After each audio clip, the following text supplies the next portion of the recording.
Let's generate some depth maps for a video. So here's the little video. This is for me traveling to Amsterdam a while ago. So we're going to take this video and generate depth maps for each frame of the video. So the first thing you're going to do is change your, if it's image directory, just change it to video file as the input method.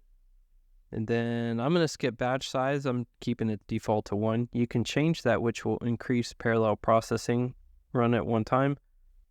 And then for the input source, you find your video.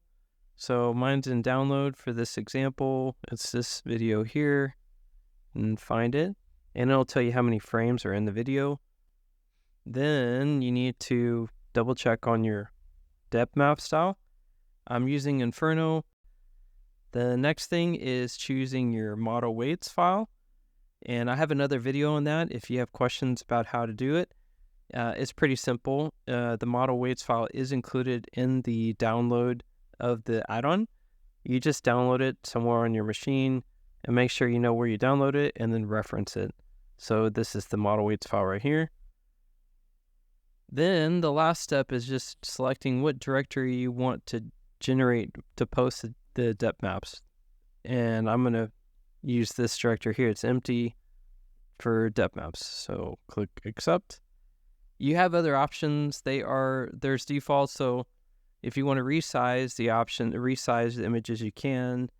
The image format, I'm leaving it a JPEG, but you have the option for PNG and JPEG. And then for the output, you do have the option for height maps, normal maps. If you do all types, it'll do the image, for the depth map, the height map, and the normal map. I'm just going to do image. And then you just click start. So let me open up the directory where the depth maps are going to be. And then there you go. You see them here. I've got this directory open and it's generating. All right. That's all I got.